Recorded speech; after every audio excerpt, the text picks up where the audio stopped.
lesson that used to be Monday Masters. Is it a Monday Masters? Go figure. No. Oh, we found out. Happy birthday, Andrish. Or, yeah, I don't know. I had to say that for some reason. Someone requested it. Anyways, we're going to talk about the joys of the Tarrasch Defense. So, all right. For that, let's start out with the other color and flip the board over here. So D4. Ooh, sounds. Don't know if we want sounds. Sounds? How do I take out the sounds? If I could. Anyways. Oh my goodness. Let me see. You want to turn it up? Down. Oh. You can, I defeat. That's too deep for me. I'm sorry. On April 1st, you can defeat me. Oof. Okay. So let's see. Sound? No sound. No sound. Boo. Boo sound. 2200? No chance. Anyways, E6, knight C3, C5, C takes, E takes D5. Knight F3, knight C6, G3, C takes after knight F6. And bishop C5. So, you all here for the joys. So, let's check out if you can manifest your chops and show how you'd play the Tarrasch. Now, bishop c5, everyone is copying from all the great players. And the funny thing is, no original player ever gets any credit these days, only AI. Only AI gets credit for all the amazing stuff that have been invented like 150 years ago. This is named after a creative player, which, he deserves some credit for sure. His name is Daniil Dubov, but there is some fellow named Paul Keres, who has been actually playing this in the 1950s. Yes, 50s. Even Mr. Demby wasn't around in the 1950s. Probably. Probably not. Now, the beauty of chess is that you can be creative if you don't rely on computers, and that's also artificial intelligence. Now, bishop c5, of course, there is knight to b3. It's probably been showed by Mr. Denby and many others. That's definitely one way of playing. But takes, b takes, castles, castles. Well, anytime I give credit to someone who's from the 1950s, that's actually called being grateful for all the predecessors. So, dear viewers, dear chat, you are wrong when you actually claim that I'm not being just to great players. In fact, I am giving credit where credit is due. Long live the legacy of Paul Keres. So, white goes queen c2. Bishop b6, we do not blunder our bishop, because if you just go na na na na na, well, then there's some knight d5 tricks. Even here, black could take on f2, but you're going to see what happens when things go the wrong way. There's a lot of threats over there. Therefore, black does go bishop b6 and knight to a4. Now, in order to pretend to have some fun in the Tarrasch, you have to decide what to do in this magnificent position. So, if you're new, well, these lectures are usually interactive. This is your chance to turn off the engine. It wouldn't help you anyways. It doesn't matter. Just like AI, it doesn't help your chess. It just makes your skills just get worse. Because chess is actually problem solving. So, nope. I'm sorry. You can put the AI away. Also, they're mostly there to win. Here is your time to shine. Dear Chatterino, tell me, what would you play here with black? A lot of pressure on you. A lot of pressure. But hey, this is not the worst Tarrasch you could have. You actually get these pawns, which is called hanging pawns. Usually you've got one pawn that's saddled and saddened alone. Now it's not crying alone. It's crying as a family. It's better. You know, you share the pain with your fellow brethren over there. And you're not yet cooked. Not yet. So anything that sort of stands out and that looks a little bit dicey for us. Oh yeah, that's rightfully so. White actually, good? I just want to keep the bishop. Wait, this guy? Yeah. Okay. I was just looking to see creatively if there was any way for me to keep the bishop and the ball. Oh, a successful way of defending both. Yeah, that's Okay. That makes sense. Because when white moved to a4, it practically, in all sense, is a double attack. Now, what we're doing right now is kind of measuring the situation. Most of the time, how people analyze is that they turn on the engine and they actually don't use those two things. They're called eyes. And just look at the position and just observe.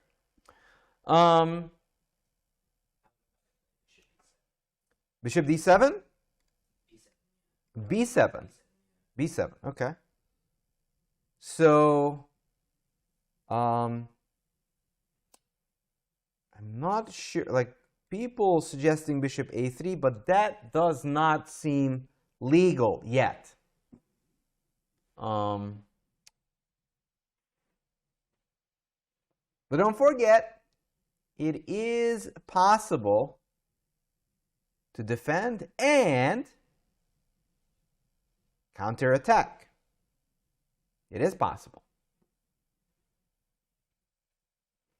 At least that's what they told me. I don't know if I should trust them.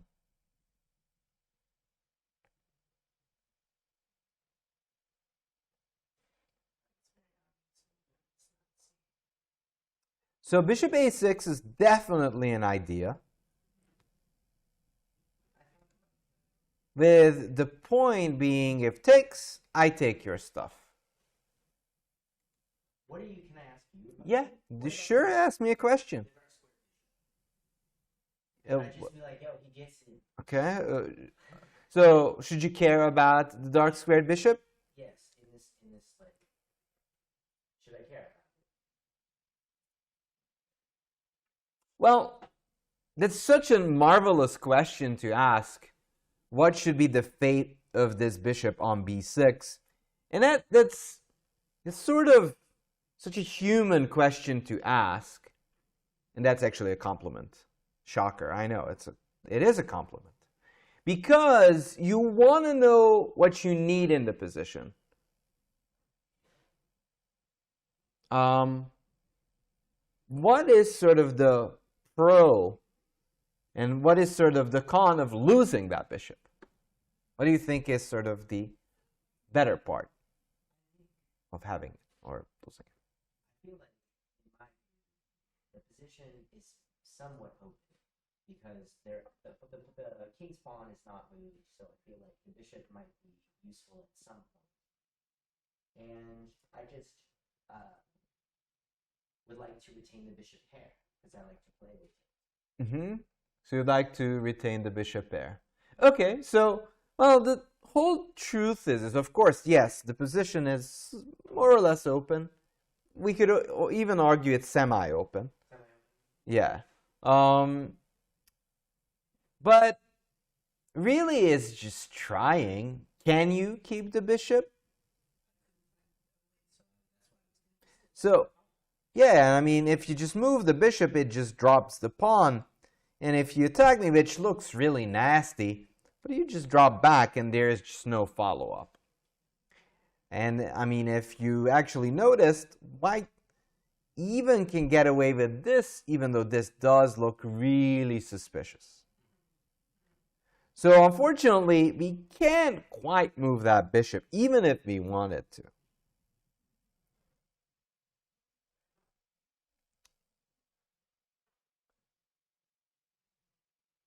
So, in some cases, actually, you have two ways of finding out the truth.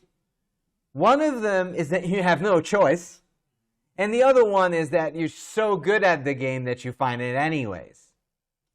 Accidents actually happen on the chessboard way more than top players ever admitted. They just actually accidentally put the piece where it belongs. They don't always know the answer, they just kind of have the experience to figure it out. So sometimes, whenever you're just checking an idea with all these clouds and whatnots, they don't quite have that same grasp as a super grandmaster would do. So, oh, that's not what happened. It's still not what happened. Come on. Bishop d7 is what happened. Now, b7, so this is sort of like a fellow trying to push all those shopping carts. It's not going to end pretty.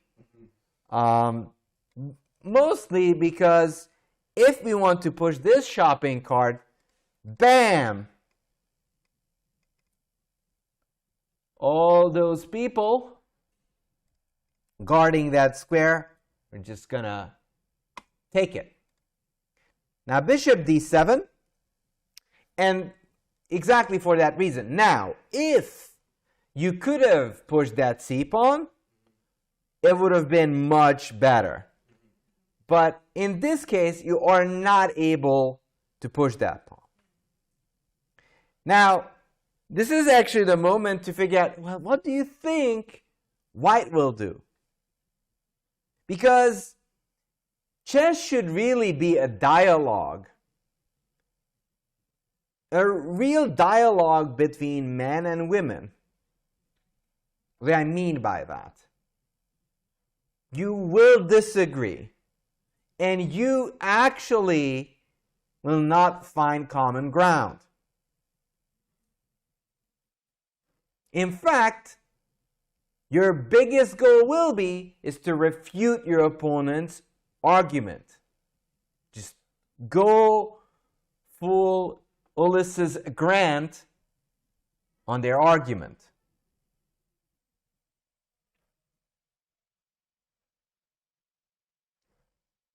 So, knight takes b6. But okay, you already sort of figured out what black wants. What does black want to do?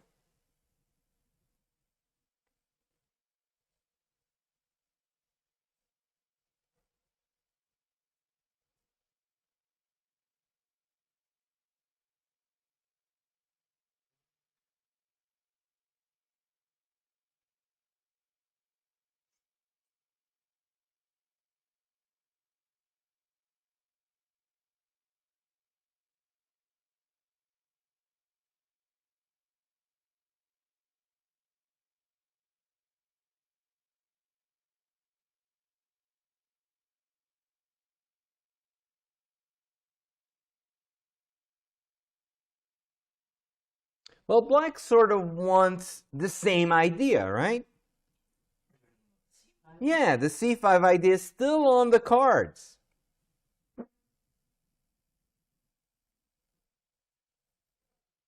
So if you know that black's real argument here is to eventually push that c pawn, b4, yeah. Now if you take here, which is by no means a terrible move. Well, and that's actually the thing. So the fight isn't revolving around the bishop. The fight is revolving around the square. And more of who controls it. Now, of course, and that's why I'm sort of emphasizing, if white takes there, it's not a silly decision because white gets the bishops. But, as you can see from Eljanov's play, it's like, okay, well, if you move away your bishop, you moved around aimlessly for 1,000,000 years, wandering in the desert, but you're not going to find the land you're looking for. And now my knight is just going to find the promised land on c5, unlike the bishop that's still wandering around. So b4, rook e8, e3. Okay, so now let's try to find a couple of moves for black. And I will be upfront and honest, it's not easy. But hey, we're here for the joys of the Tarrasch. Bishop sacrifice on f2, well, ye are awfully behind to do that. Of course, white has a lot of pieces defending that square, and you need a lot more to actually help out in the attack to get there.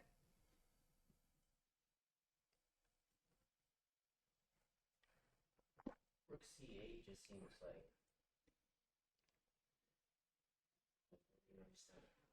an immediate idea. Mm-hmm. So if we go rook c8, are we going to get c5 in then?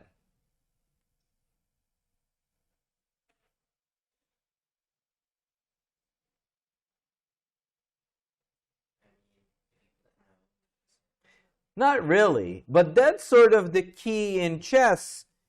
If you make a rook move, you should be playing around that part of the board. So if you go rook c8 here, you're sort of signaling that I'm going to go c5. But if you're not going to go c5, and here it's sort of not a great idea, because I'll take you, then it sort of defeats the purpose.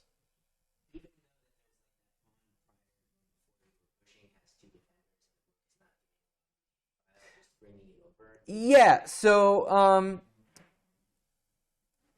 but, I mean, it's a good argument saying, well, the rook ain't doing a lot on a8, but it's the same thing on c8. It's not doing a lot on that one either. So, in fact, chess can be a cynical game, just as cynical as April 1st.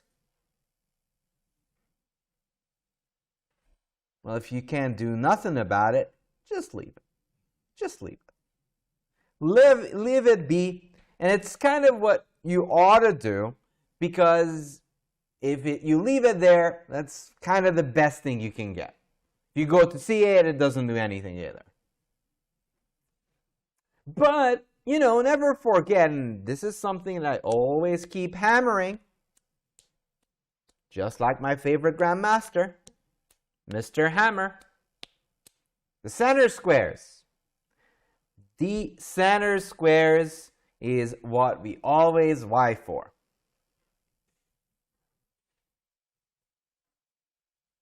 a5 is not a bad idea, but there is one downside.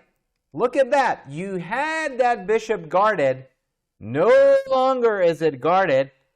and white can just happily capture it, and you can't capture back with the pawn. Therefore, your structure doesn't improve. That's actually one of the benefits of black's plan.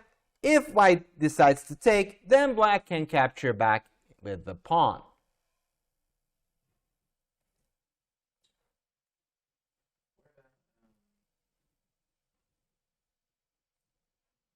Bishop c7. Pulling back. Okay. So where you're headed with bishop c7? E5. Okay. So bishop c7. What do we expect for white to do if we go bishop c7? Hop on to c5. Maybe, but I mean, let's assume our opponent knows our game plan, following all them chess principles. Just moving the rook away. Well, there's no reason to move the rook. Like, let's say you go here. What is the big deal that you have to accomplish? Every chess game, every single time. Connect Frank with any.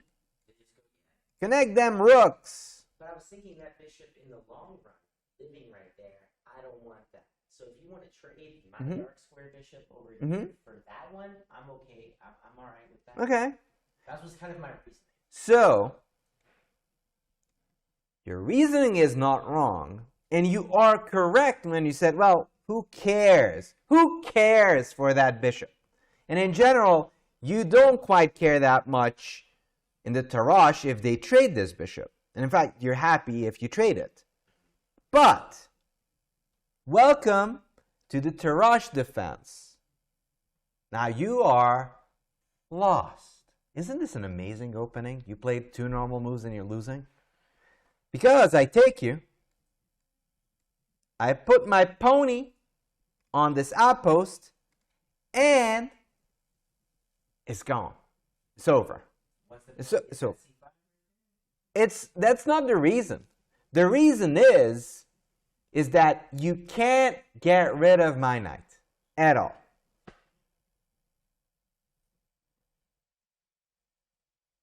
You absolutely got Tarrashed. Can't do anything. Now, why is that so? Well, what are you going to do about that pawn, sir? Ma'am? What you going to do with that pawn? It's there forever. Is it strong? It's a weakness. What about the deep pawn? Sir, can't move it, sir. I'll take you. Can you try to trade me? Nope, no, sir. I'll take ye, and you lose everything. You don't just lose that center pawn, you'll lose another pawn. You'll be down 2 pawns, and 1 pawn is more than enough, not to mention that you've got this pawn island. And you don't have time to move the knight around. So if you move around, the thing is, and that's actually another painful part of the Tarrasch, if you move around, let's say you move this bishop, so you defend this. Let's say I move my rook here. You'll be like, ha-ha! Knight d7. Ha-ha! I'm going to trade it off. And what's the issue with that? What is the big deal? What is the big deal of this one?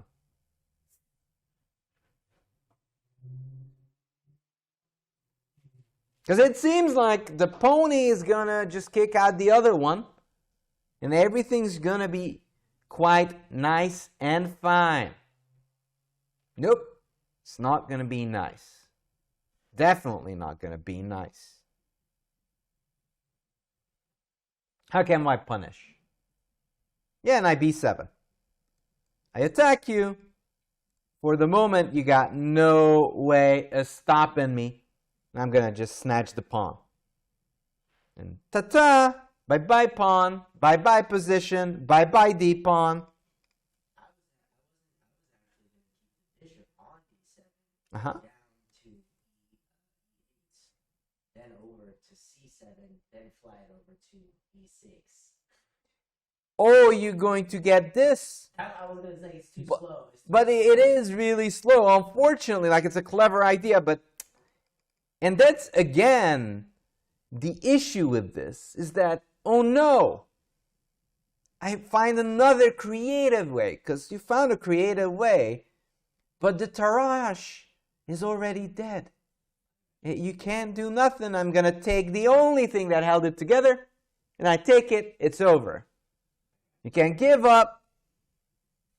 Go back to your room. Preferably, calm down.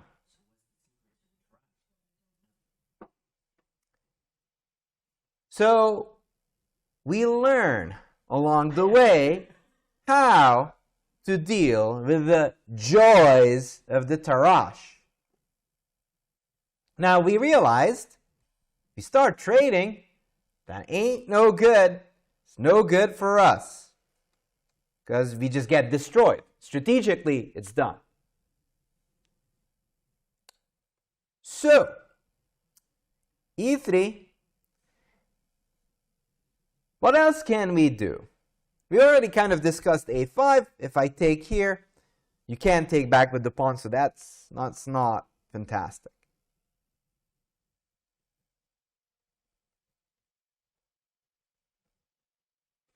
And I already kind of hinted at the idea of those 4 beautiful squares.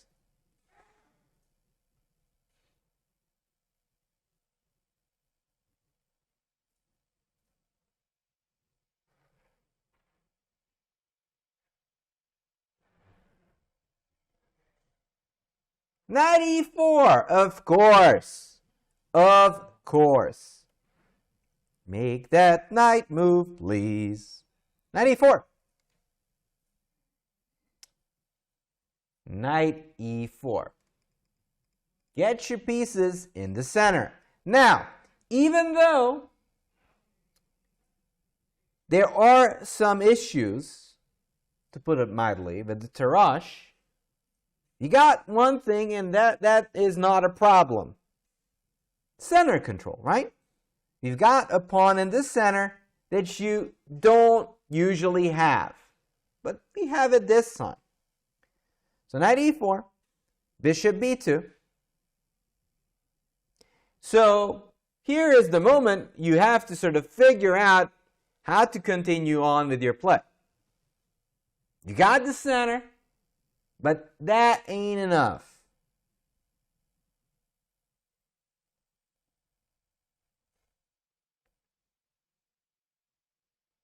So if everything's collapsing, what's a good method to live by? If everything's collapsing, Yes, if everything's collapsing. it's time to have a drink. I was thinking, I don't know about now. I still wanted to play the rook c1. Rook c8? Yeah, c8. Well, you still can do it, but it's not really a lot. It defends the pawn, and that's about it. So it's sort of like a passing move. And if we realize we only don't have one thing, and that is time.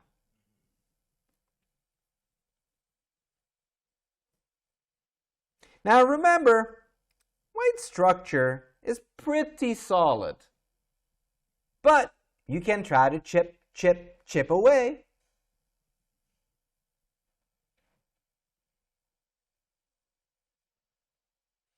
And indeed.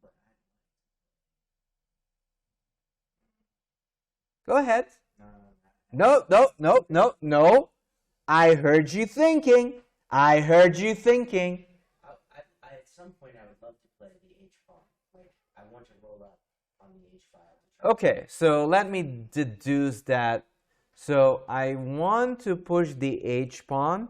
So I'm not going to tell this GM fella that I want to push that H pawn. I'm going to say sometime in the moment. So he really says, let's push the H pawn.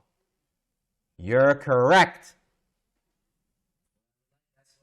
That's what he should have done. And if you were thinking of pushing the H pawn, you were also correct. Don't self-censor yourself. You're better than any computer around. It's true.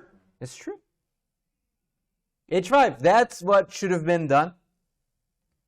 So when everything's falling apart, the best way to save your game is to checkmate your opponent. Wise words. I heard it from someone. But it's true, that's what you ought to do. Now, if you go knight takes f2, which looks clever, but the issue is that we don't have to concentrate on one side of the board. We're humans.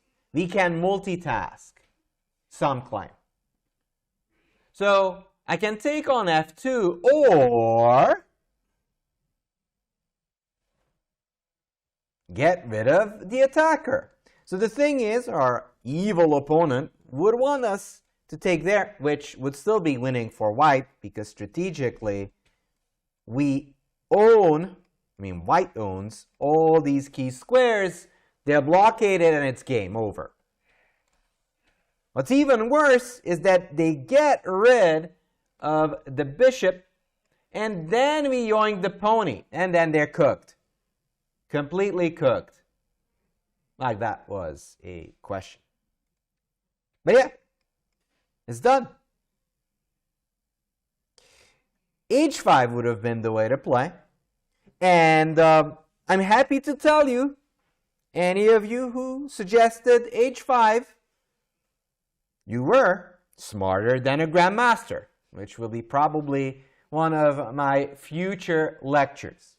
Getting smarter than a Grandmaster. It's not as hard as you think it is. H5, very smart. You go for it because you understood if I don't do something, it's over.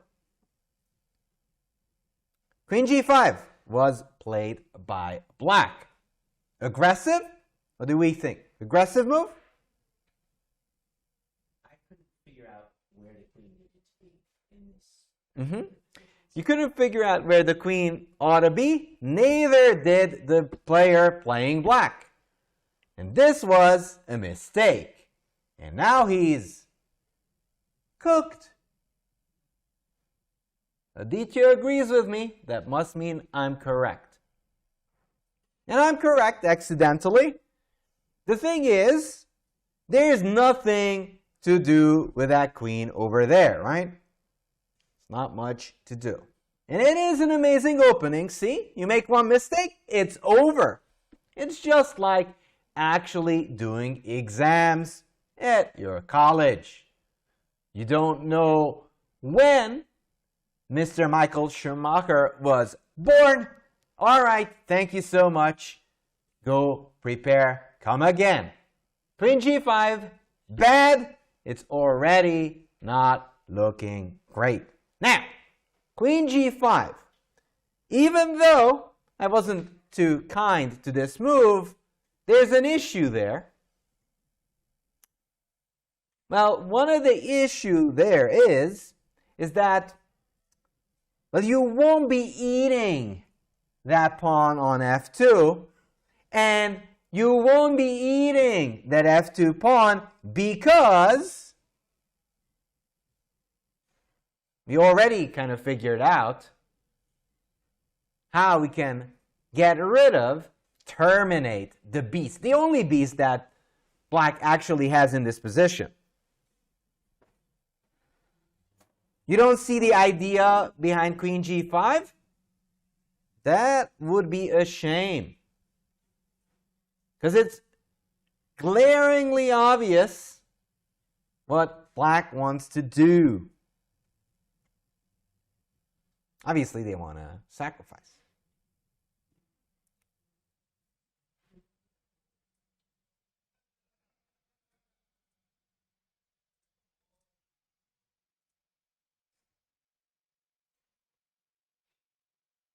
Take the bishop. Take the bishop. Of course you take the bishop. Takes. And now there's no more trickery. Now, that's actually sort of the issue with this opening. Once your attack is gone, so is your position. And then you're losing. Don't cry, Aditya. It's okay. Black is going to try to hold on, as you'll see. There's no reason to cry just yet. You can sort of get ready to tear up, because it is kind of sad. Look at that. It's sad.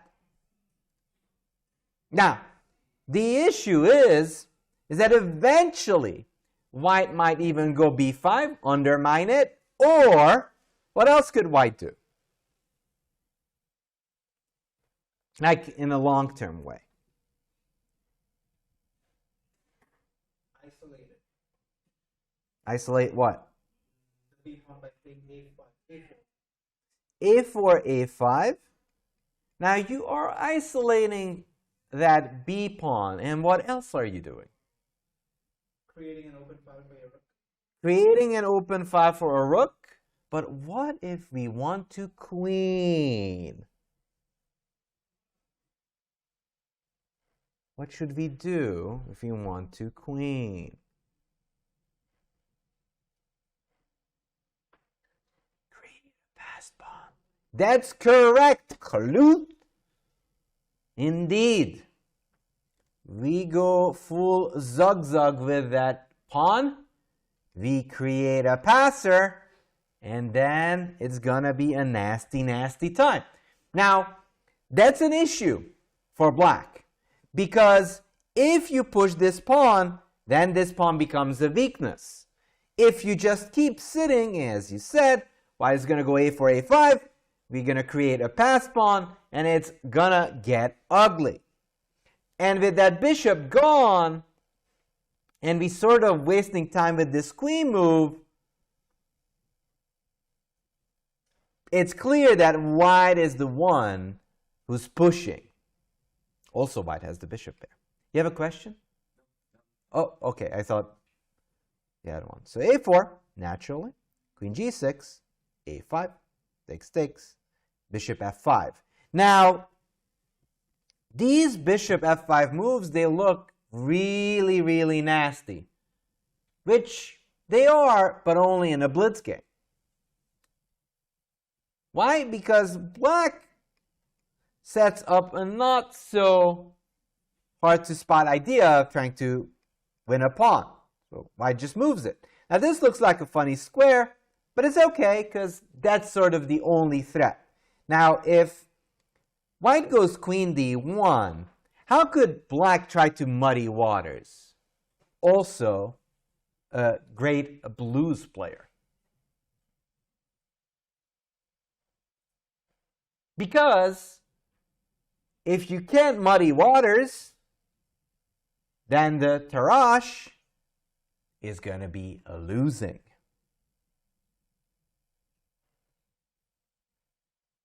Don't get nervous. It's too late to get nervous. Our only hope is to go forward. Rook b8. So rook b8 is a move that makes a ton of sense in any other position, not in the Tarrasch. Because you make a logical move in a position that's profoundly illogical. You gave up the bishops and you have a lot of weaknesses. Your only hope is to do what?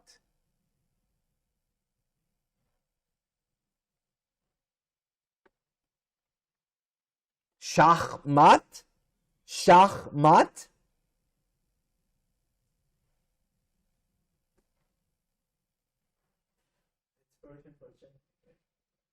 Is that Persian for checkmate? I did not know that. That was correct, though. Question is, how do we schachmat?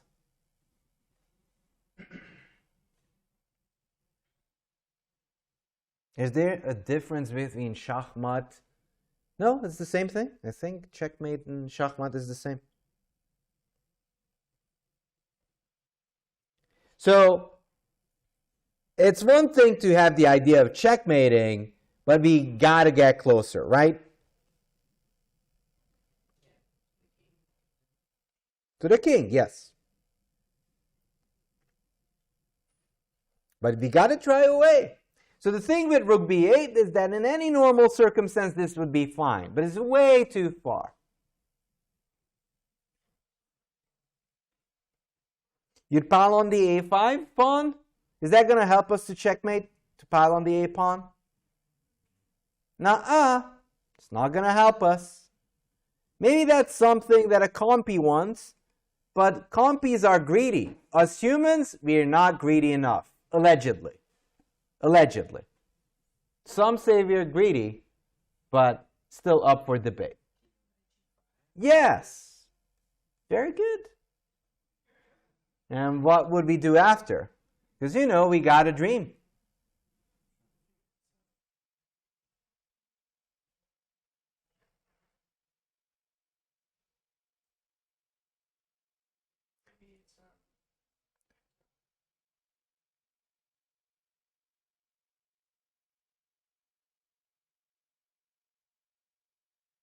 What move would we play here for black if it was our turn?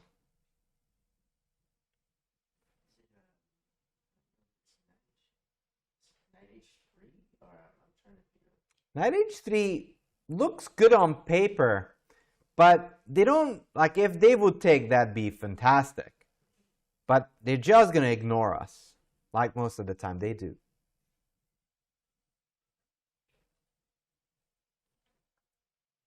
Any ideas?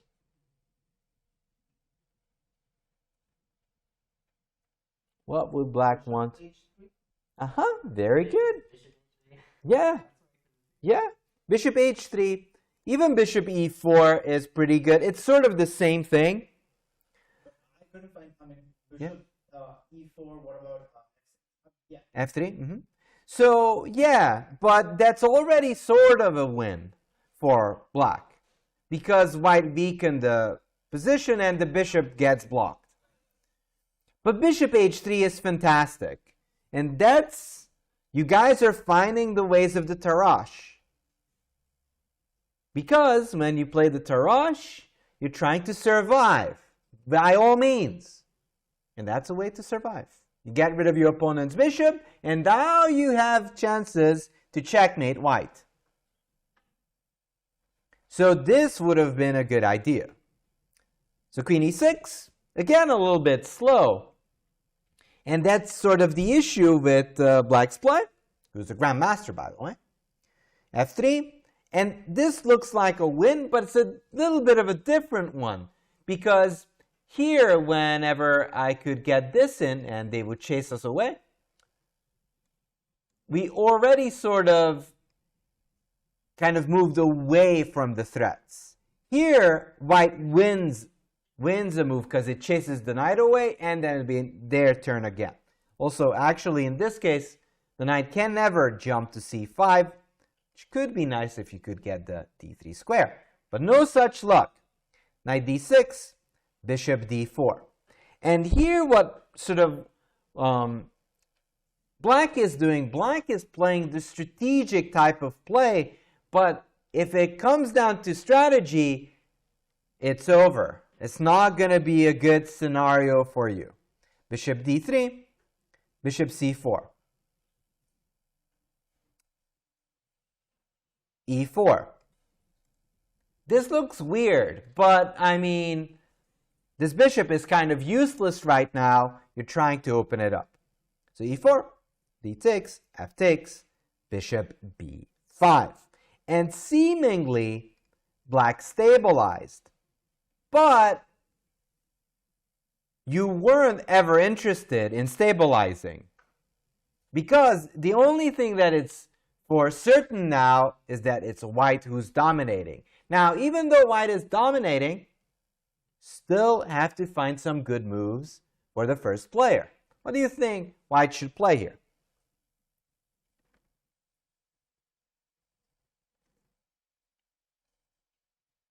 You don't know this pattern? Yeah, because this is not a great pattern. Unfortunately, it's a little bit too passive for this type of position. It's also white to move, which, you know, makes a difference. E5, because then your bishop gets a very nice diagonal. That is correct. However, don't forget about your pieces coordinating. Is white's pieces coordinated?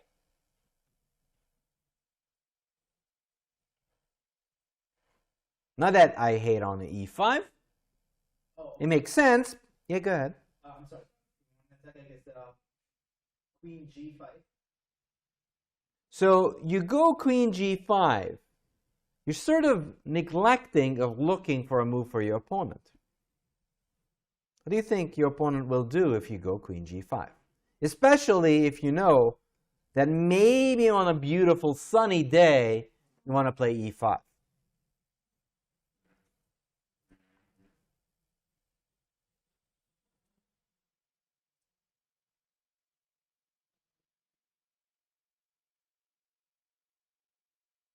Well, they could actually play f6 themselves, right? And you actually ran into my pieces, or even queen g6. Like you go here, I can block you with the queen. Trades, of course, is kind of, it's still really good for white because white has the bishops.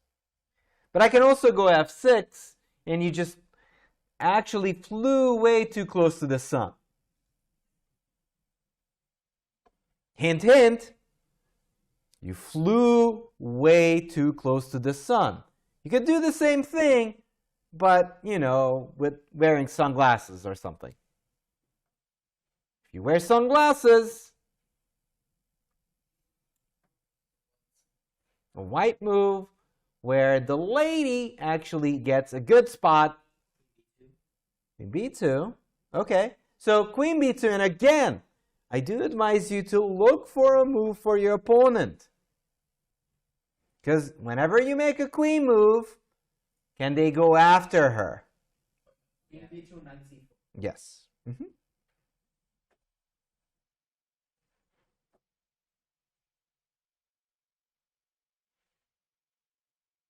mean, I'm just. If queen b2, then knight c4. I'm still fixated on e5. E5 seems so good. So you're fixated on a move that you like. Now, that's always sort of a double-edged sword, because it could mean, okay, either you're going to play a really good move or a really bad one.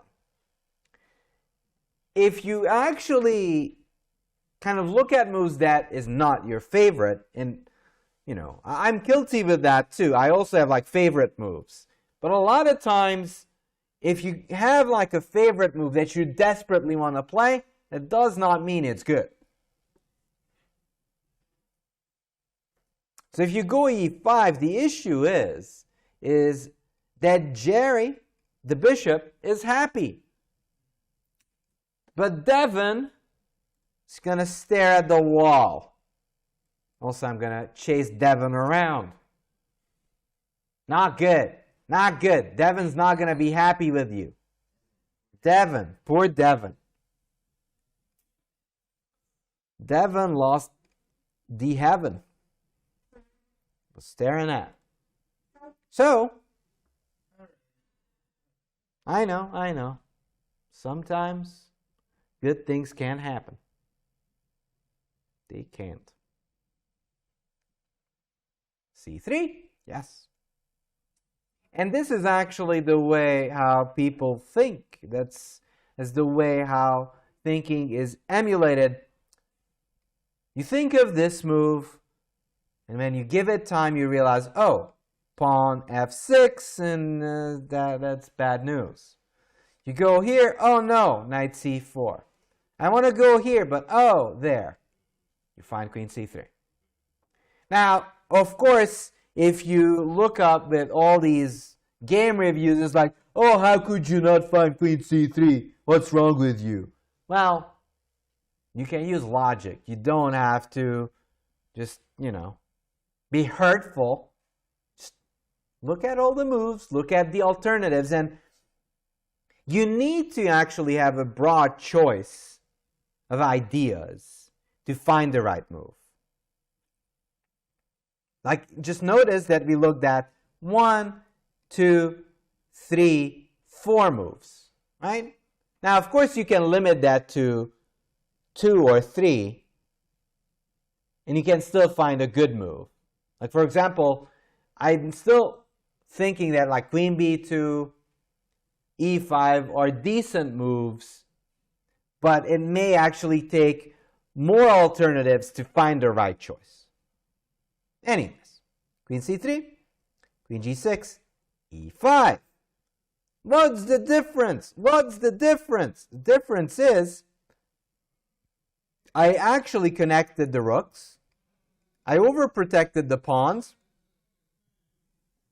So my queen won't be on a bad spot whenever you go queen g6. Knight c4, bishop h3.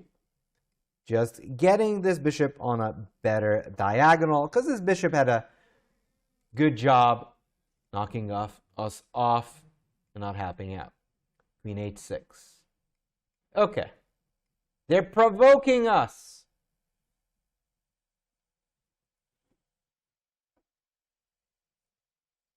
How can white respond to this?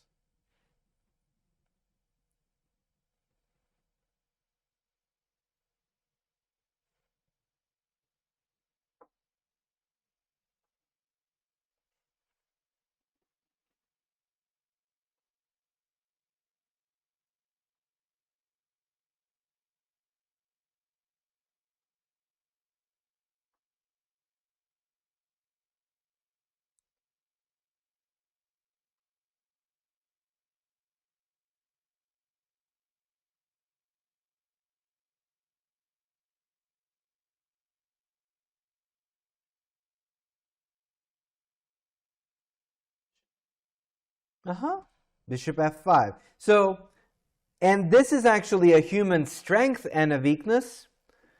We don't want to go back, right, to g2, because that's where we came from. Whenever we like decide, oh, I go g4, that's kind of pushing it. Sometimes you should just admit that it's not working out, rather than making a move that doesn't look right. Like g4 doesn't look right, right? It's weird. But bishop f5 is pretty good. In fact, Eljanov is a very strong player, a top grandmaster. He actually does a version of that. I thought about this move, but I was like... Yeah, but sort of does a version of what you're saying. Oh. So it's sort of moving that rook around. Queen h5, g4. Now, g4 is a move that I said, well, wait a second. Wait a second. What are you doing? What are you doing? There's a difference. This is, again, going to come back to the Tarrasch. Who's dominating the game? White or black? White, right? White is dominating the game. So in any classical position, you wouldn't actually be able to get away with a move such as g4.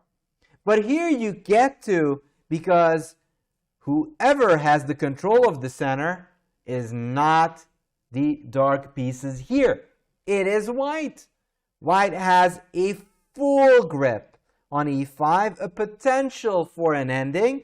And what are these onlookers doing? Nothing.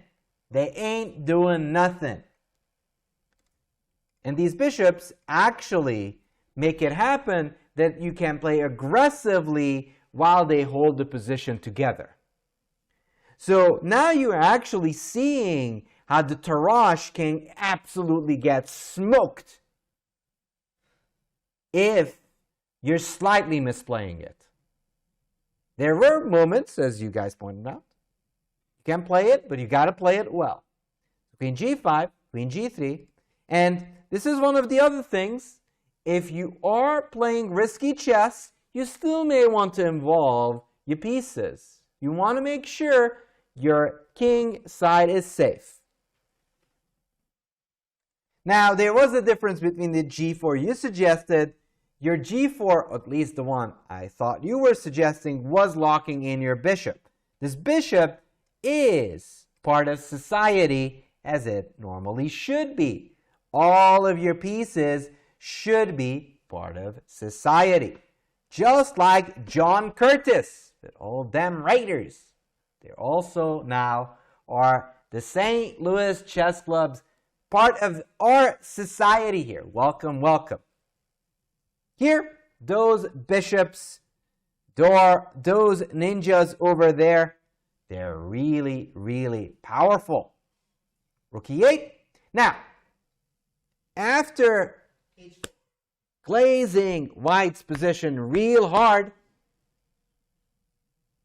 you must remember what bishops are for. Bishops love A long diagonal. no, not just a long diagonal. They mostly love what? It's not always the long diagonal. I get it. You're close, actually.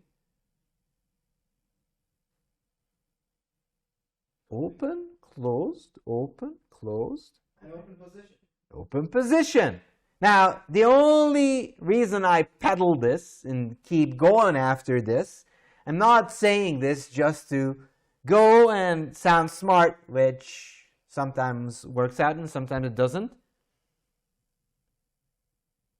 Then you know what you ought to do.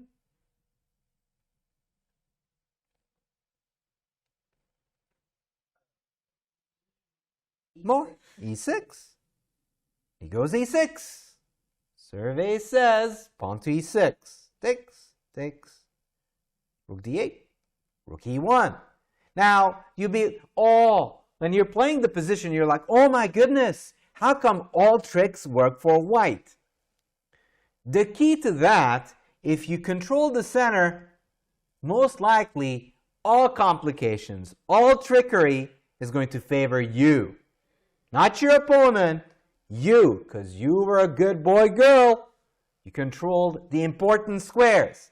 Look at what black is doing, controlling all those useless squares and this C pawn, which is mostly a weakness. Also, you can't touch this because I take your rook. Takes. We capture with bishop, of course. Otherwise, they might even yoink that. We take that. King here.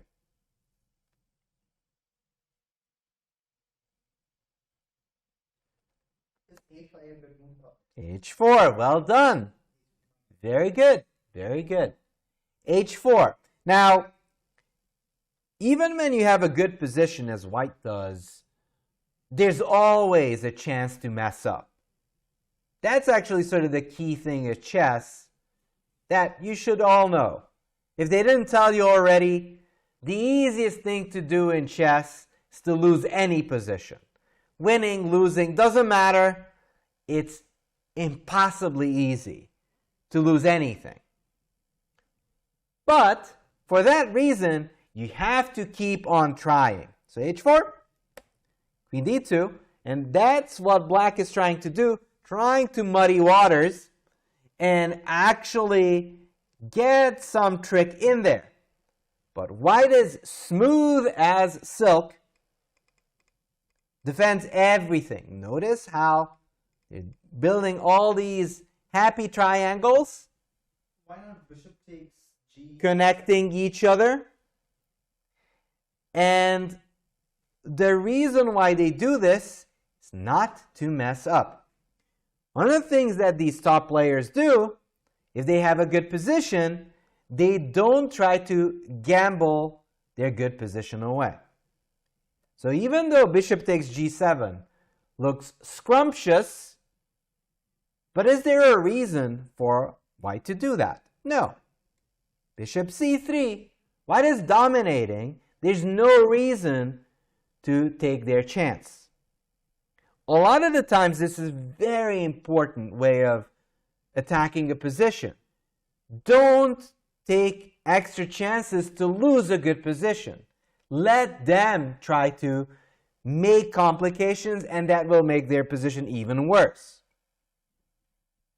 So queen d6 and takes the queen. Why? Because we already got the passer, we already have the bishops, and there's no chance of us really messing up. Now, things are looking rosy. Not as much for black, so much for the Tarrasch. How can white go on and wrap this thing up?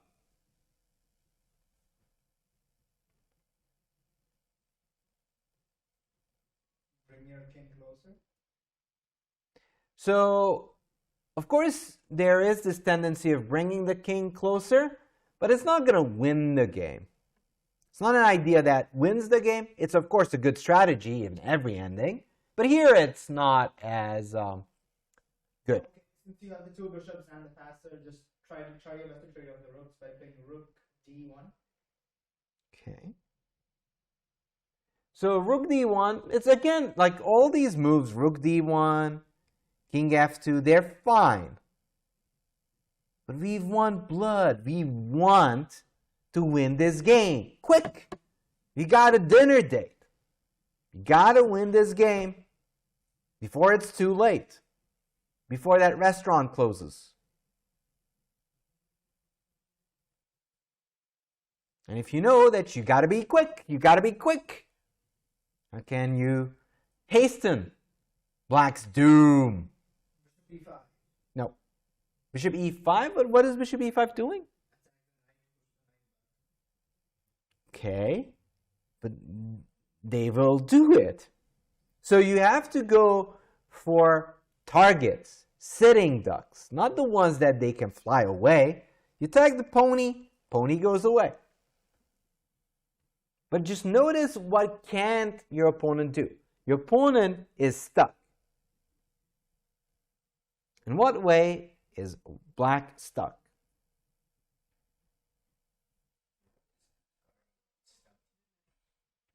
The rook is.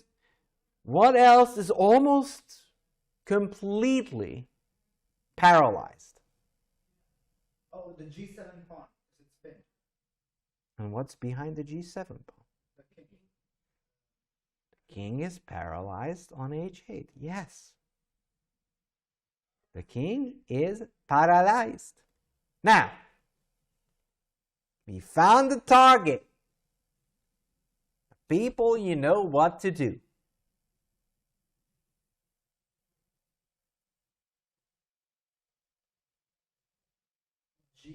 G5 and then h5. Because if you play h5 right away, they can play h6. So sometimes survey says, but Chet says h5. Chet is correct. Why? Because they're going for blood. G5 is a little too slow. H5 just wants to see that king go down. And it will. H6, they stopped us. Nah, I'm kidding. G5, and we're coming for you. Takes, hop, we're coming. So it's not enough to have good pieces, you have to use their firepower, especially when your opponent's king is stuck in a corner. Bishop c4, hop, we take here. All right, last little idea that wraps it up.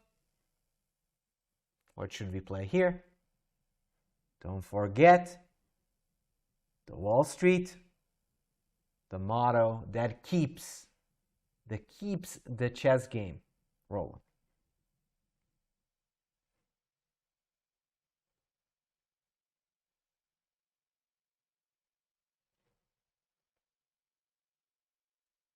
Be a greedy chess player. I take back. Greedier.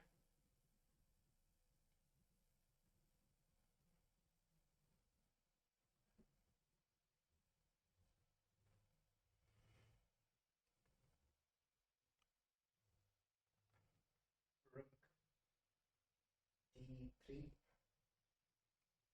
I can still take this.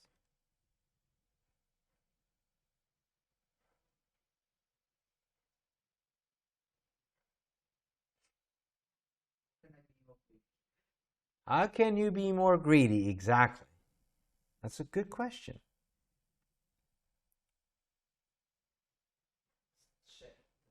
Yeah, just promote. Just promote the lady. They can only take with the rook. Take. And the issue is, and again, it just comes back to the same thing. Yeah, you just go in there. C5. Tricks are for kids.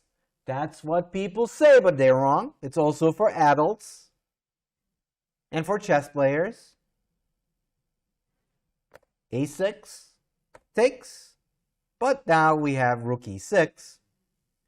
And then you go here, oh, bishop e5, bishop b7. They think they're out of trouble, but no, rook b6. And it curtains because the bishop really has no way to defend the knight. Can go here. And then it's knight for the black pony. And it's game over. That concludes this lecture. So what can we say? Is the Tarrasch a good opening? Should you play the Tarrasch? If you like suffering, possibly, sure. If you like to play for tricks, definitely. And final verdict? Take caution. Try if you want to have fun. Thank you for coming. Thank you for joining.